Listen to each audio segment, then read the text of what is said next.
Hello and welcome back to another show pod with me, Mr. P, and my good friends, Mr. Dave, Mr. Jethro. How are we doing, guys? Good. Bit In warm. the middle, we're in the middle of a heat wave, so we're all like absolutely melting. But it's okay because we've got exciting news. Finally, we are going to talk about Superman, the 2025.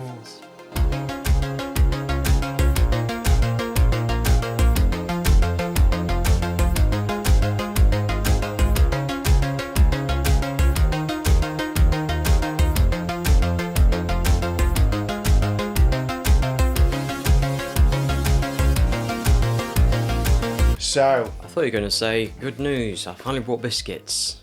I have got a few biscuits. Yes. Not many, but I have got biscuits this time. And we're in the middle of this big heat wave, so I've got some ice cold apple juice as well. I should really have offered you some, shouldn't I? But never mind. Yeah, well, just like in the next 10 minutes, we'll melt into a puddle. Here at Geeky Guys HQ, it's just a free-for-all. You should have just gone and got some yourself. Now he tells us. Yeah. Anyway, Superman. So we needed to talk about this for so long. The build-up to this film had quite a lot of controversy because it was always being. I've lost the word.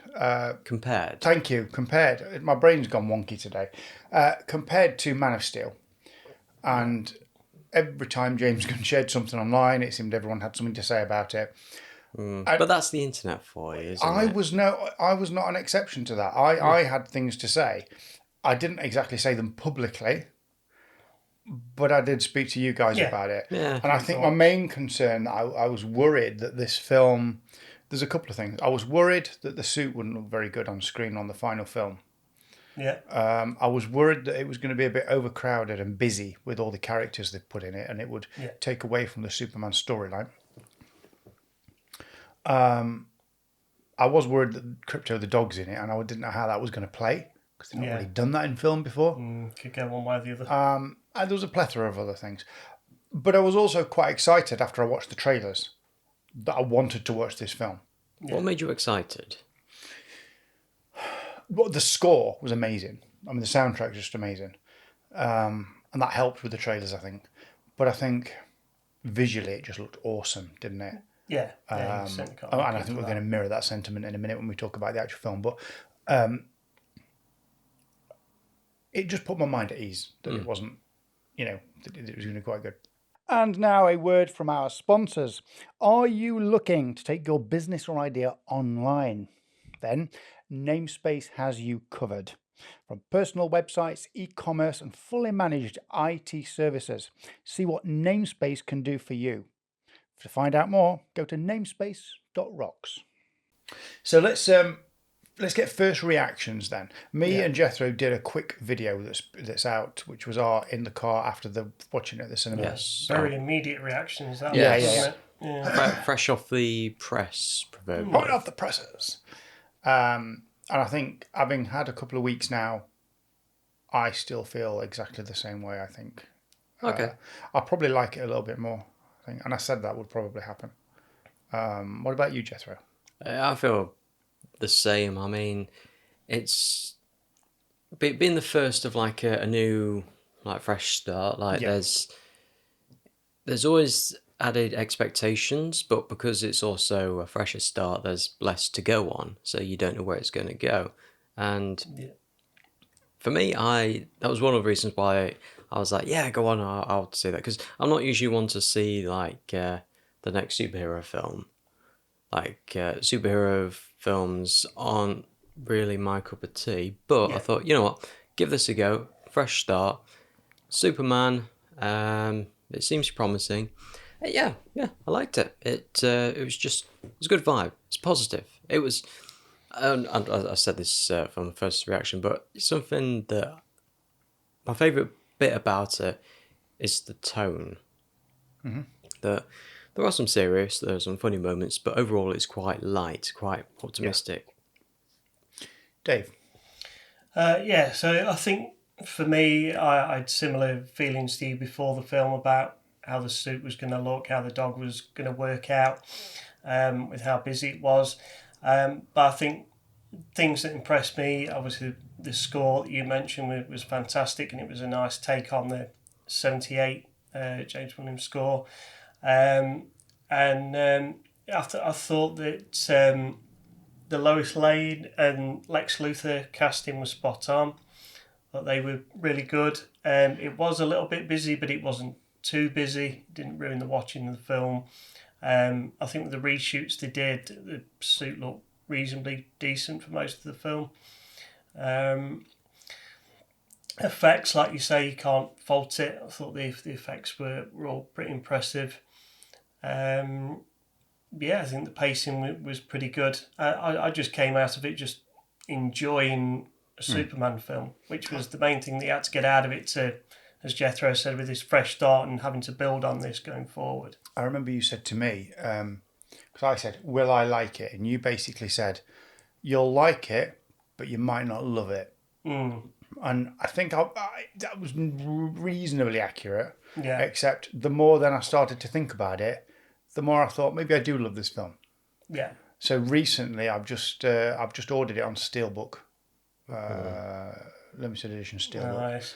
To go with I'm a Superman. In fact, I can't not have it, can I? In the collection. Gotta be So done. yeah, You got the others in Steelbook. I've got Man of Steel. I've got Justice League, I think, in Steelbook.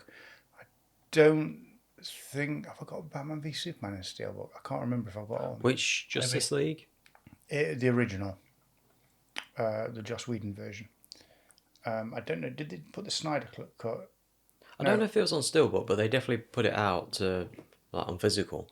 Yeah, they did do that. Something to check. But yeah, so That's going to be another one you're going to order, isn't it? well, you never know. A couple of things from me.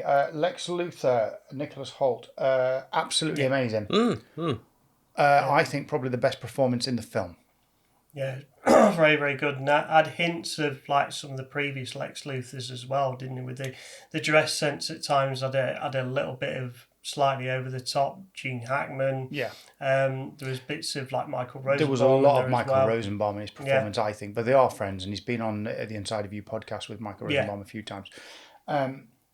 Especially when he was angry. There was a lot of, Michael Rosenbaum did a lot of angry Lex shouting in Smallville, and I think that was not that it was meant to mirror it, but I think it just comes out as the character.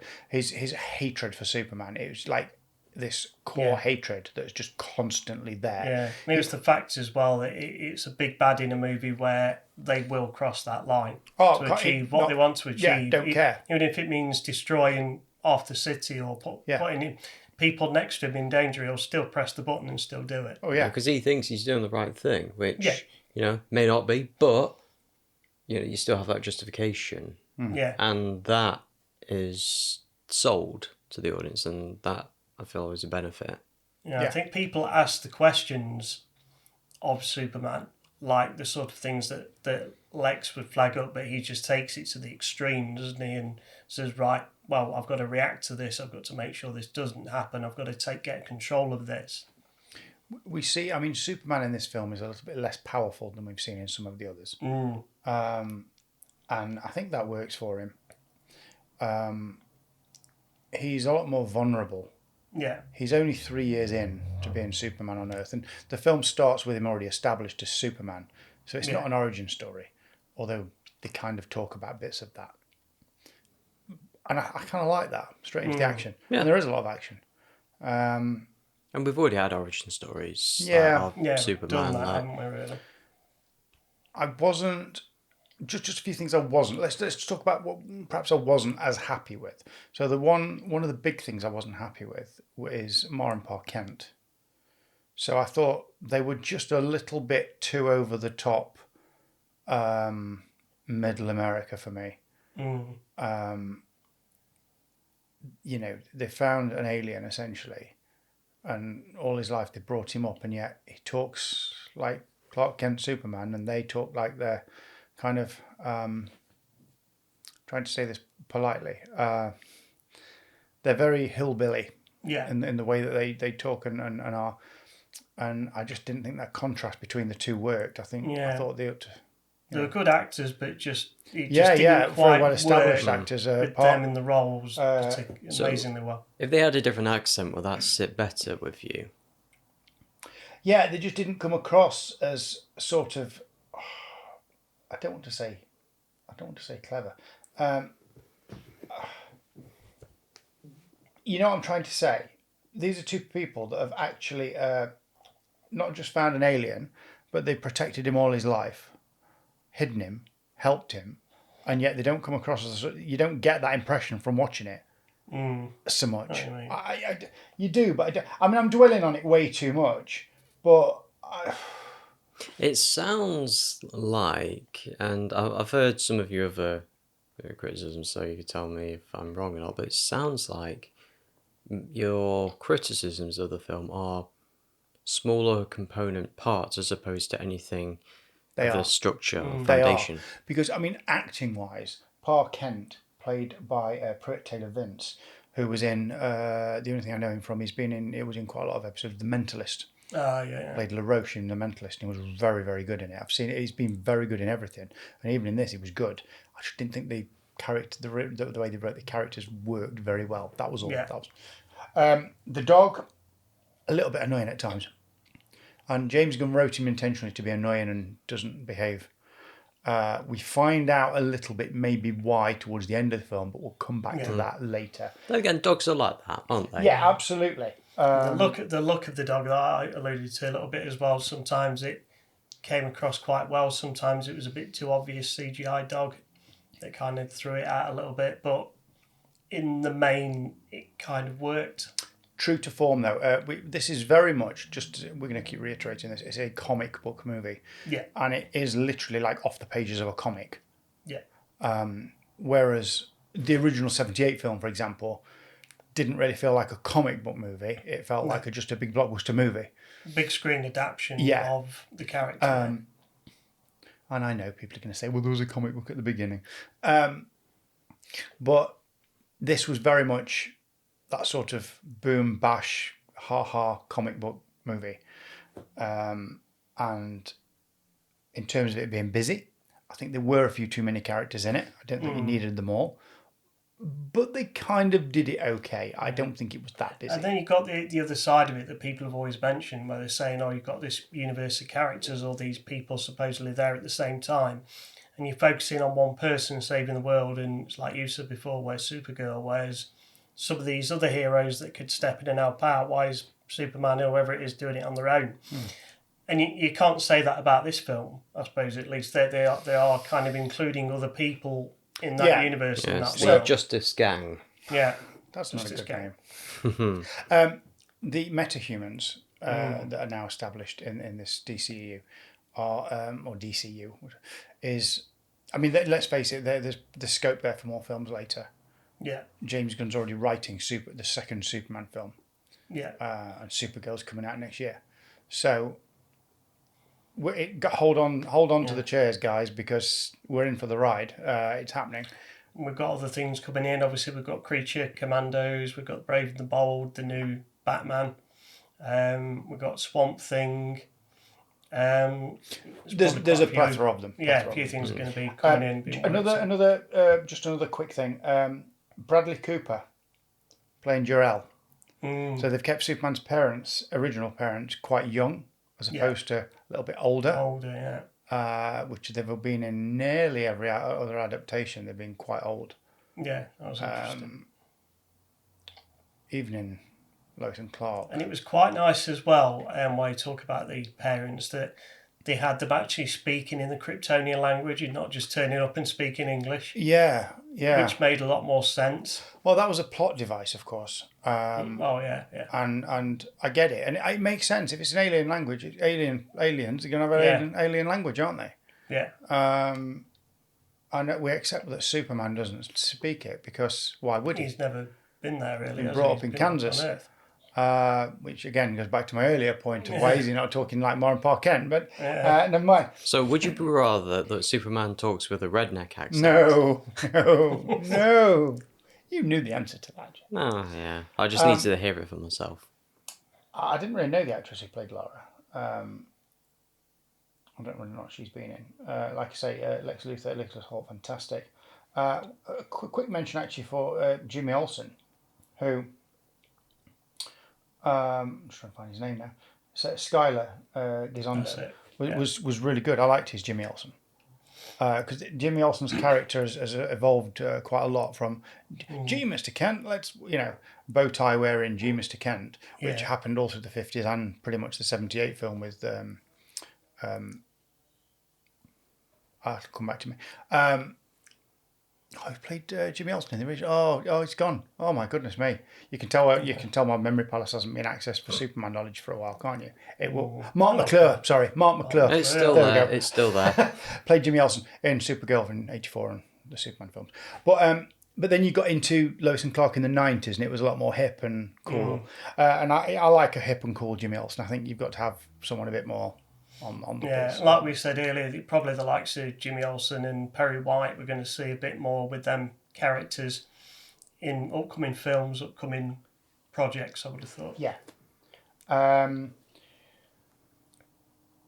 don't want to go on and on, but a couple of little bits. I love Easter eggs, especially when you revert back to the original 78 film, because as you all know, by now, I like Superman. Does he? Yeah. Since when? Well, since I was born, really, I think. So in the original film, Ned Beatty played Otis, which was Lex Luthor's henchman. Yes. And there is an Otis in this one, and he's called Otis Berg, which is a joke from the original film, because in the original film, he writes Otis Berg on a floor plan because he wants to claim a piece of the new territory when Lex gets his land deal goes through because the bombs are going to go off, and Lex makes him scribble it off. Well, they've called the character of Otis Berg as a nod. A nice nod. That's a lovely. I love that. That's amazing. And we did see the Gotham sign on the road in one sequence. So Gotham exists in this universe as it should, of course. Oh, yeah. But he's already referenced it in this film, setting us up as a little teaser that maybe we're going to get a Batman later as well, which we kind of know we are, aren't we? Let's be honest. Before we go any further, what we're going to do is we're going to break off so I can just dust off a bit more of the memory palace. And whilst I do that, we're going to see how you two fare in a head-to-head competition in this show pod's Geeky Quiz. Here we go. Welcome back, gentlemen. It's quiz time. The original Superman film from 1978 came out to the general public on what specific date? Is this closest wins? Yes. Okay. July 19th. August 25th. Mr. Dave wins the point. It was December 15th, 1978. It was a Christmas thing. In what year did streaming-only movies become eligible for Oscars? 2018. It's not 2018, Mr. Jethro. Mr. Dave, would you like to chuck an answer in? 2020. Is the right answer. Oh, really? It was that late? 2020. Is that late? Oh, I wow. put that question in. That was one I found the other day, and I thought you'd like that one, Jethro. Yeah. Question 3. Fingers on your buzzers for this one, gentlemen. Get ready. In the Matrix films, what is Neo's real name? Thomas Anderson. Thing Jethro got there before you. That one. Yeah. Question 4. In Blade Runner, what's the name of the company that created the replicants? Wallace Corporation. Sorry, say that again. Wallace. No, not Wallace. That's the wrong one. That's the wrong one. Sorry, Mr. Jethro. Oh. I'm handing over to Mr. Dave. Yes, Mr. Dave. Nexus. It's not Nexus. It's the Tyrell Corporation. It is the Tyrell Corporation. Yeah, because Wallace took over Tyrell in the events in between the two films. Oh. I mean, kind of won the point, but I'm so annoyed that I didn't get it right straight away. Question 5. When he first debuted, what 80s video game character was actually known as Jumpman? Dave. Super Mario. No. Banjo-Kazooie? No. Dave. Donkey Kong. It was Donkey Kong. It was one or the other. Question 6.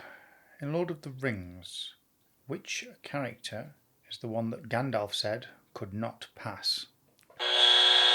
Balrog. The Balrog is the right answer. I was going to say that big dragon thing.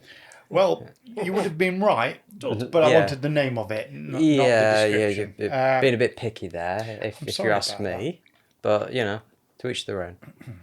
In Buffy the Vampire Slayer, which character said the following phrase? Sorry to barge in, I'm afraid we have a slight apocalypse. Dave looks Was it mentally Anthony Head's constipated. character? I do need a character name. Yeah, I'm trying to think of his Giles. name. Giles. I'm going to give Jethro the point because that's right. He did. I know we've not buzzed, I've but got the actor, but not it the was name. kind of Oh, free sorry. for all. But you're right. It was Giles. Well, you gave me it because I knew the character's Yeah. name Yeah. with that. it was. Wait, is it- I don't know. I he actually, plays as the English honourably. librarian. Yeah, but honourably, I didn't get the answer. You knew the answer. Yeah. You just didn't know the name. But Rupert I knew. Giles, Rupert Giles. played I by knew the Anthony name. Stewart Head. Wait, so where do I get the point? Because you said it. But you knew it. I can quite easily just take it away. I tell you what, we'll see how we go towards the end, shall we? Shall we get half a point each?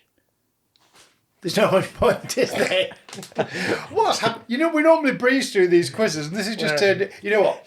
The behind the scenes gossip about this particular filming session is that we started with quizzes today, and this is the first time we've got together for a while. So we're kind of just sort of having a bit of a laugh rather than whizzing through it. But there we go. It's all good fun. If we don't laugh, we'll cry. This is true. And no one wants to watch that. No. I don't. Question 8. Fingers on buzzers, gentlemen. Question 8. Who created the X-Files?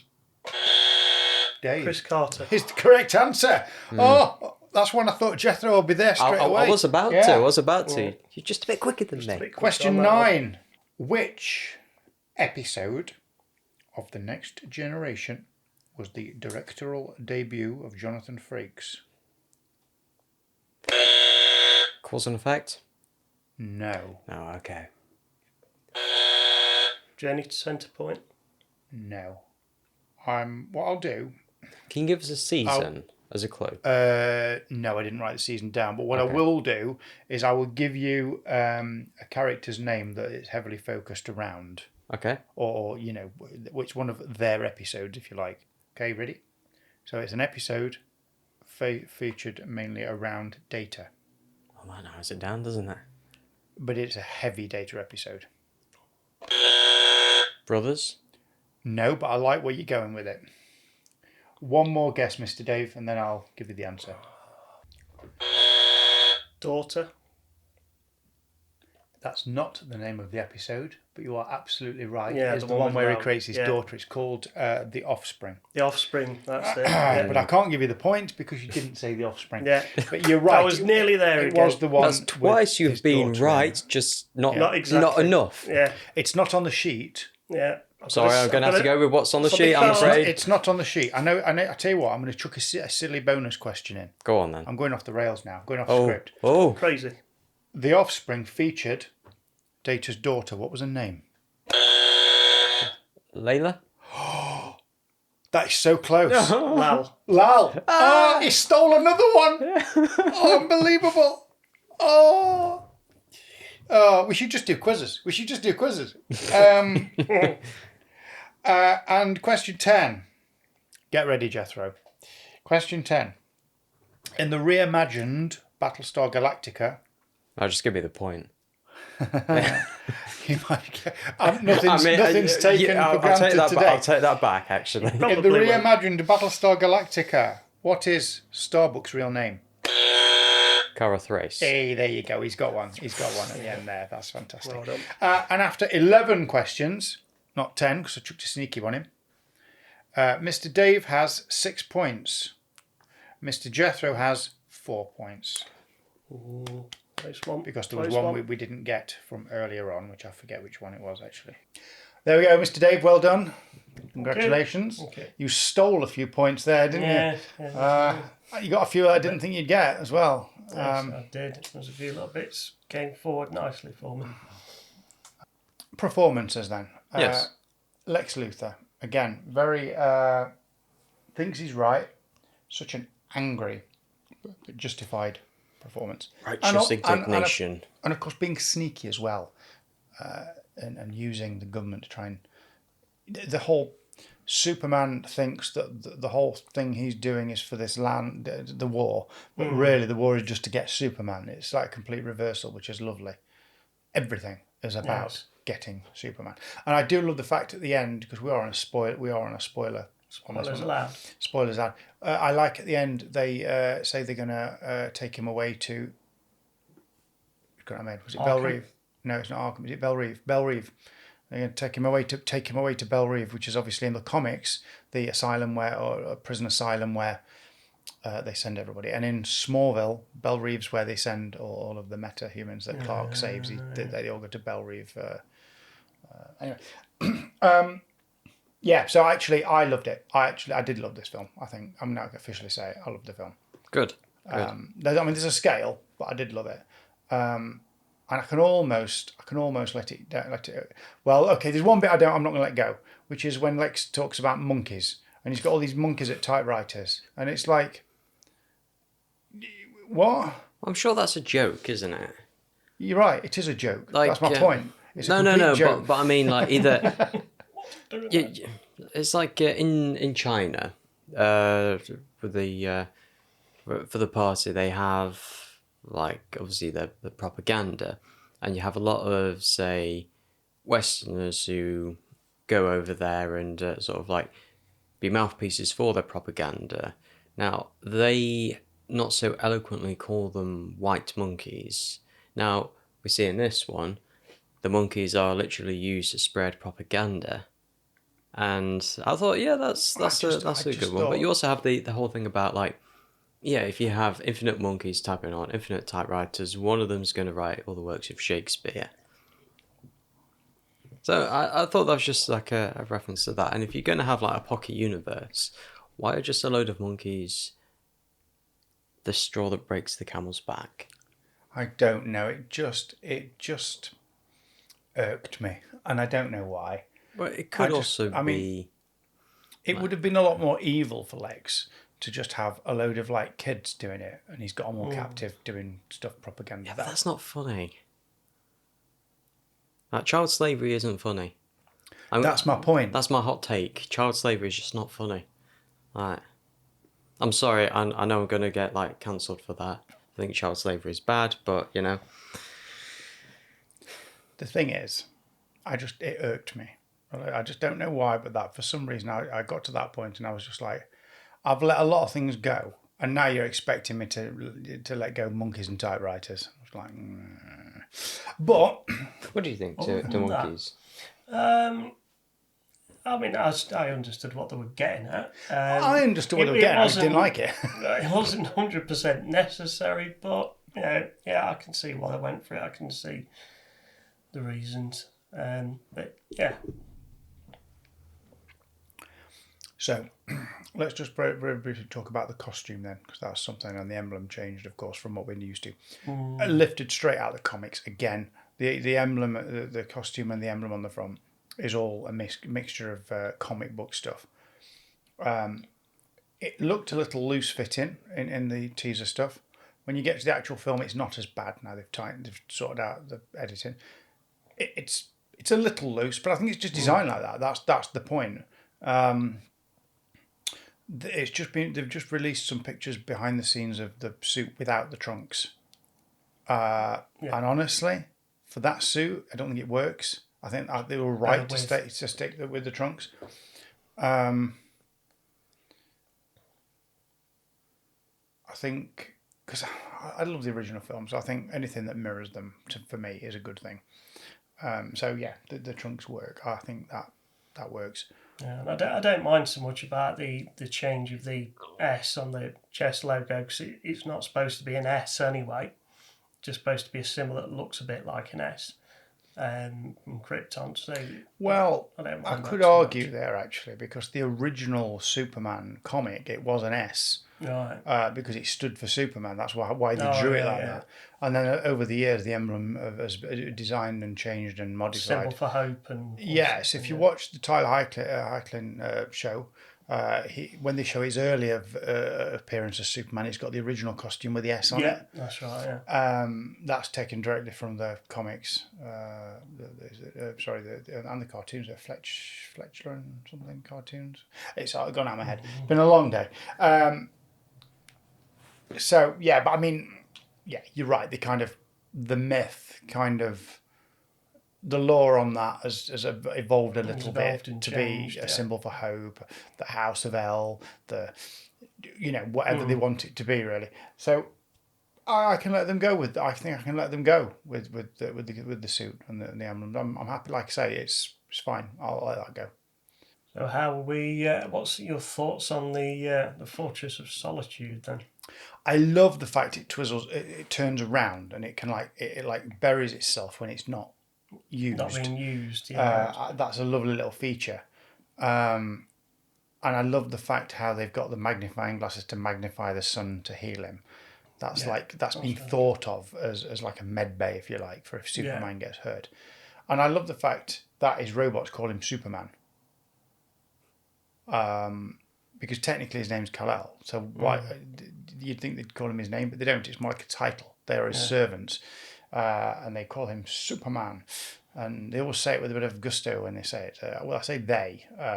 So robot number 4 is voiced, of course, by the ever-talented Mr. Alan Tudyk.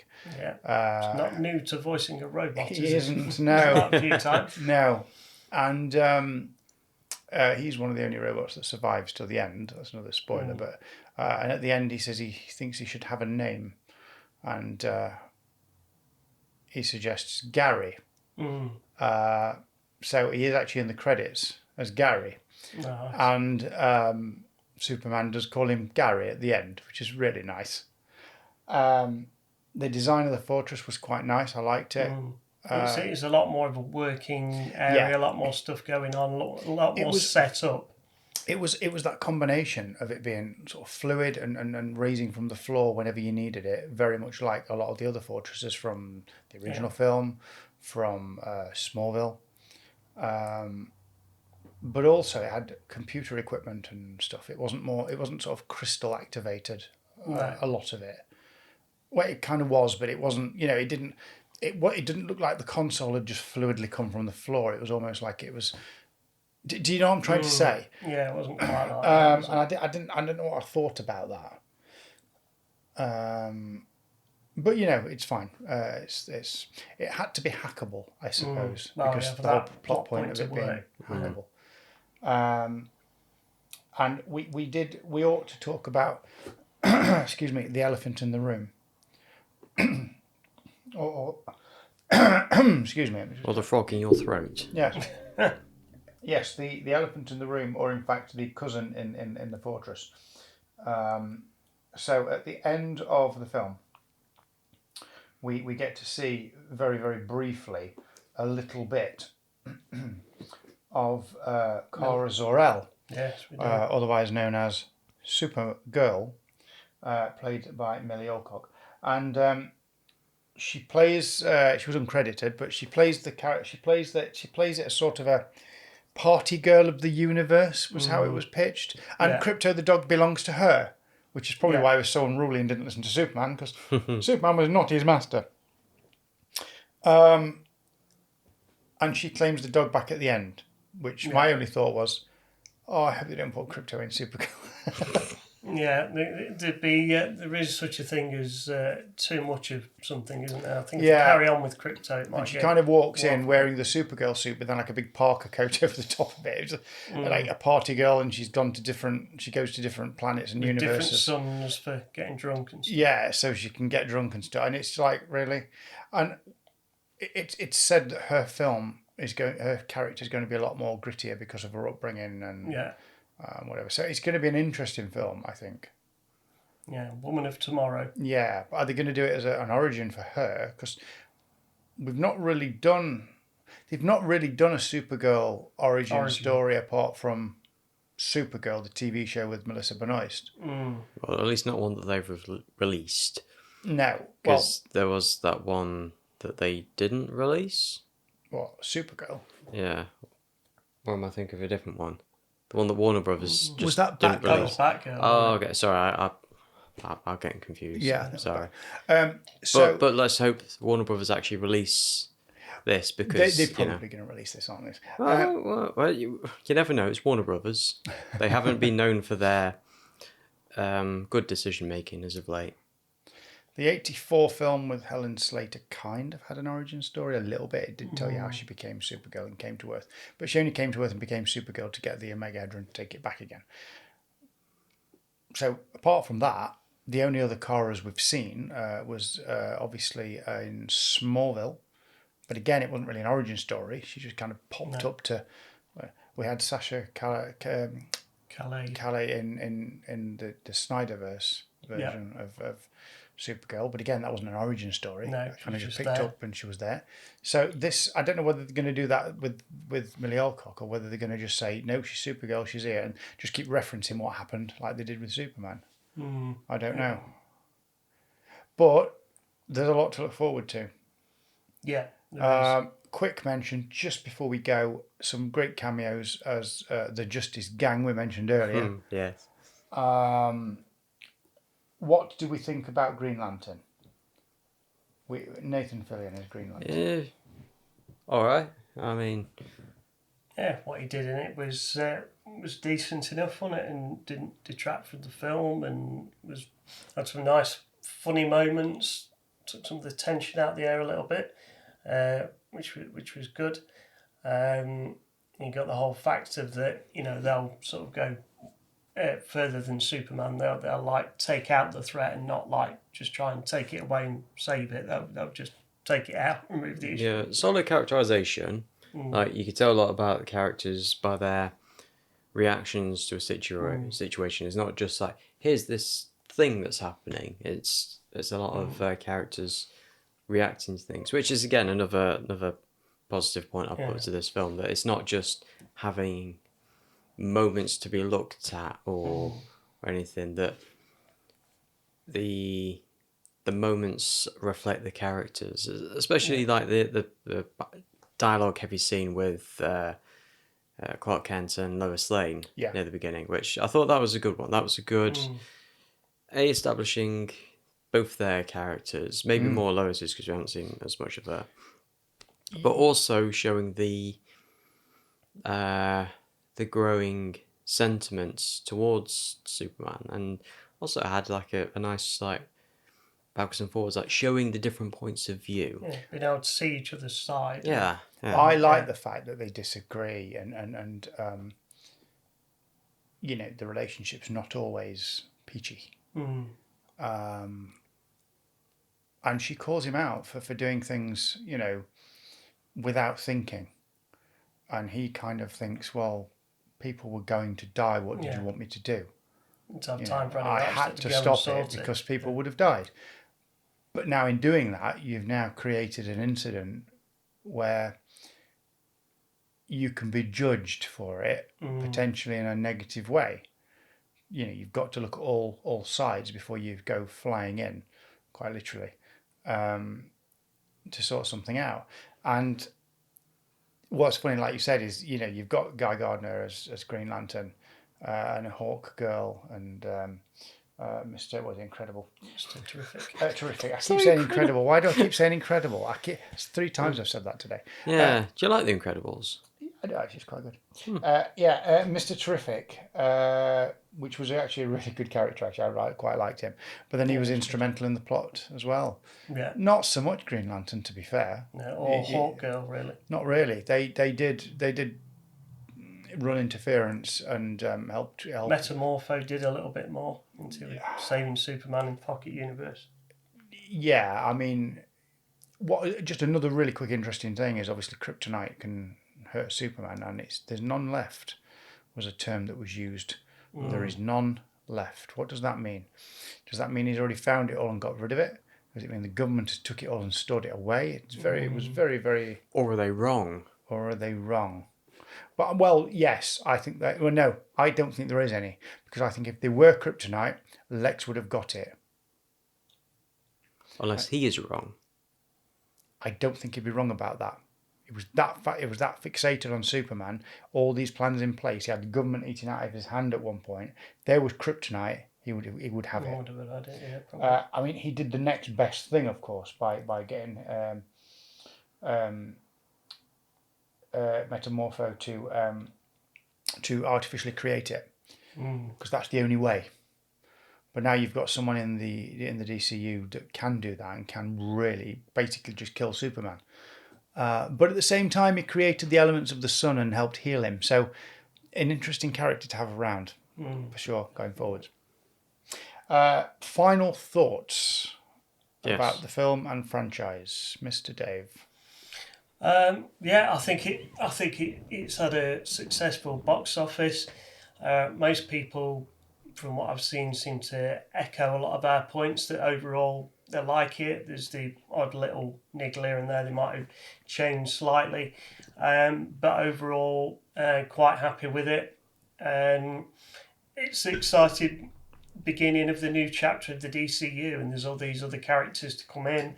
We've got the Supergirl movies. We said we've got probably another Superman film being written. We've got the new DCU's new Batman to come in, so that there's all sort of things going off in the background, and I think this has just been a nice kickstart to it all, and hopefully it can be all nice and lovely and good going forward. Yeah, I agree. Jethro. Yeah, I think positive start. I mean, one thing I don't like about a lot of films nowadays is they try to sell you the next film before the film you're watching is even finished.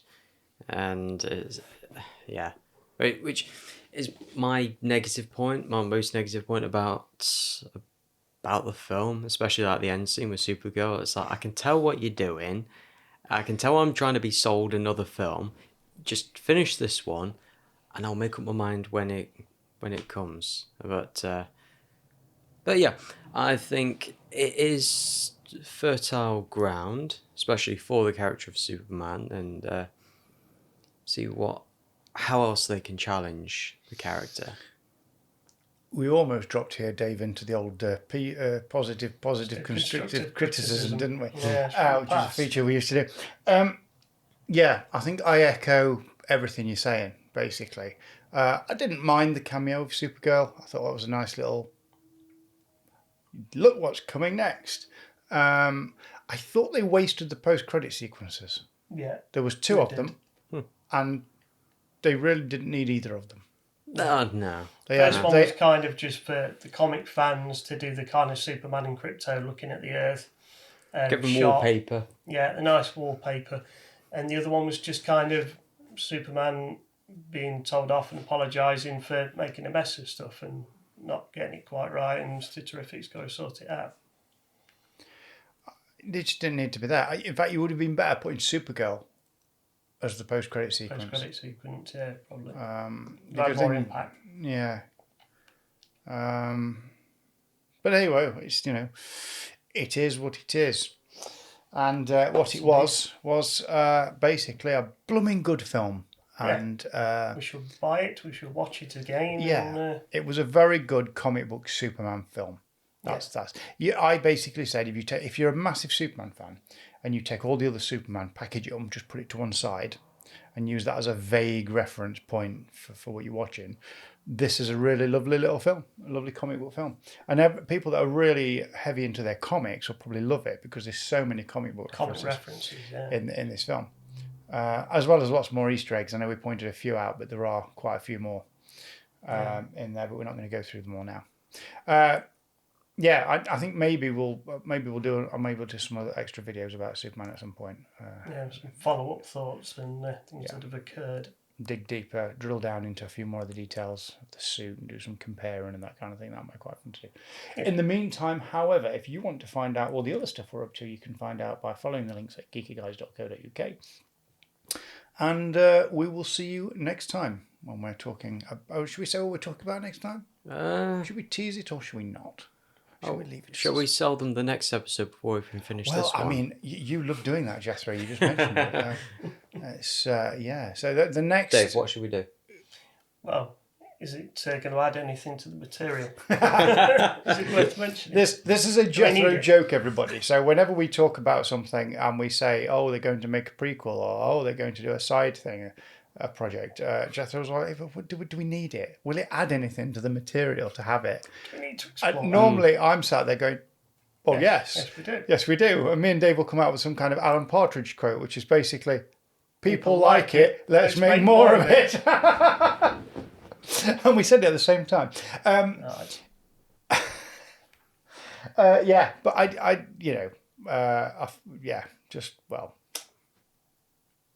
we do need it. I think we need me talking more about Superman. That's Okay. Do that.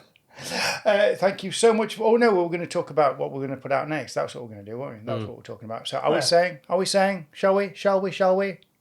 I suppose we ought to. Now they've Now gone this long. Now I've made such a big. No, we're not. No, we're not going to tell you. We should do that thing where I'm just about to say it and then it cuts out the music. So we're talking about. We're going to be talking about Tron. Tron. Yeah. Tron. Okay. Thank you for watching and listening, and we'll catch you next time.